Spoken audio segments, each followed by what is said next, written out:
एक गांव में दो भाई अपने अपने परिवार के साथ रहते थे। एक भाई अमीर था तो दूसरा गरीब। दिवाली आई, सारे गांव में खुशियां मनाई जा रही थी।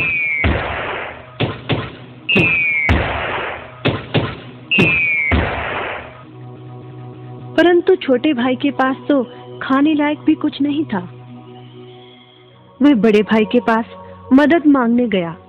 बड़े भाई ने दुत्कार कर बैरंग वापस भेज दिया। बेचारा उदास लौट रहा था कि रास्ते में एक बूढ़ा दिखाई दिया। बूढ़े के पास लकड़ियों का एक बड़ा सा गट्ठर था। बूढ़े ने उससे पूछा, क्या बात है बेटे, बहुत उदास हो? दिवाली पर तो खुश होना चाहिए। काहे की दिवाली ताऊ, मेरे भाई ने भी मेरी मदद नहीं की। मेरा परिवार भूखों मर रहा है और मैं कुछ नहीं कर पा रहा।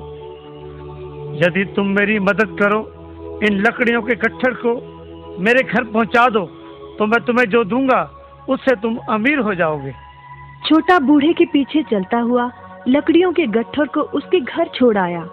बूढ़े ने छोटे को एक मालपुआ दिया और बोला, जंगल में जाना, एक जगह अजीब तरह के 3 पेड़ तुम्हें दिखेंगे, जिसके पास एक चट्टान होगी। ध्यान से देखोगे तो चट्टान के कोने में तुम्हें एक गुफा का एक मुंह दिखेगा। गुफा में चले जाना, वहां 3 बौने रहते हैं। मालपुआ उन्हें बहुत पसंद है, वैसे किसी भी कीमत पर छोड़ेंगे नहीं। तुम उनसे धन नहीं मांगना, बल्कि कहना मुझे पत्थर की चक्की दे दो। छोटा भाई गुफा में जा पहुंचा। उसके हाथ में मालपुआ देखकर एक बौना बोला, ये मुझे दे दो, मैं तुम्हें इसके बदले में जो कहोगे दे दूंगा। छोटा बोला, मुझे बस अपनी पत्थर की चक्की दे दो। चक्की लेकर छोटा जैसे ही चलने लगा, बौना बोला, इसे मामूली चक्की ना समझना, इसे घुमाने पर तुम जो मांगोगे इसमें से निकलता रहेगा। इच्छा पूरी होने पर इस पर लाल रंग का कपड़ा डाल देना, सामान बनना बंद हो जाएगा। चक्की लेकर छोटा भाई घर पहुंचा। पत्नी और बच्चे भूखे थे। उसने कहा, यहाँ पर एक कपड़ा बिछाओ।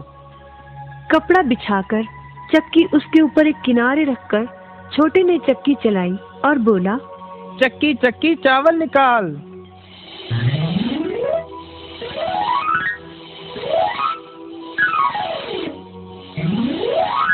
बस चावलों का ढेर लगना शुरू हो गया। लाल कपड़े से चक्की को ढककर छोटे ने फिर कपड़ा हटाया और दोबारा चक्की चलाकर बोला, चक्की चक्की दाल निकाल।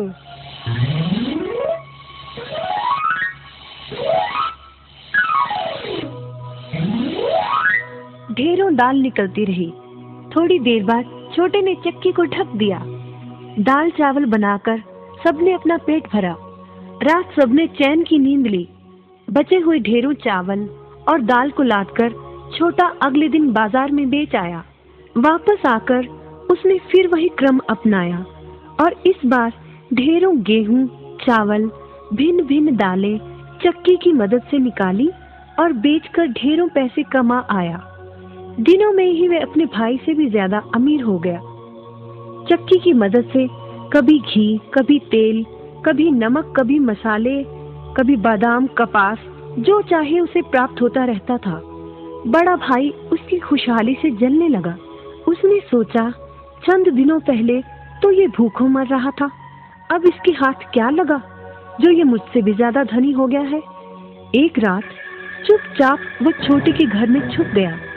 सारा भेद उसके आगे खुल गया। अगले दिन जब छोटा बाजार सामान बेचने गया था, तो बड़ा भाई छोटे के घर पहुंचा और उसके घर से चक्की चुरा कर ले आया और अपने परिवार को लेकर दूर कहीं टापू में जाकर बसने के इरादे से घर से चल पड़ा।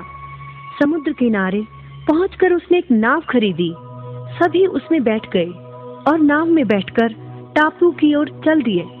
उसकी पत्नी हैरान थी कि एक बेकार सी चक्की लेकर उसका पति सारा घर बाहर छोड़कर हम सबको लेकर कहाँ जा रहा है। बड़े भाई ने पत्नी की जिज्ञासा शांत करने के लिए चक्की को घुमाया और बोला, चक्की चक्की नमक निकाल।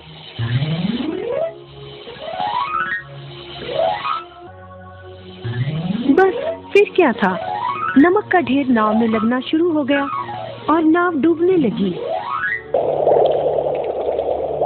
बड़े भाई को चक्की बंद करने का उपाय तो पता नहीं था। उन सब की जल समाधि बन गई। सभी चक्की समेत समुद्र में डूब गए। कहते हैं कि चक्की अब भी घूम रही है, तभी तो समुद्र का पानी खारा है। शिक्षा, लालच बुरी बला है।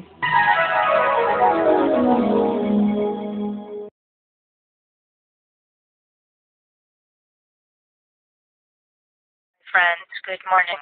You are listening Radio America, and I am Shakir. I want to tell you that I am working with rock star Rahul Vishamaya on music album It's My Life. I think Rahul Vishamaya is a very good person and music composer. Also, I am working together.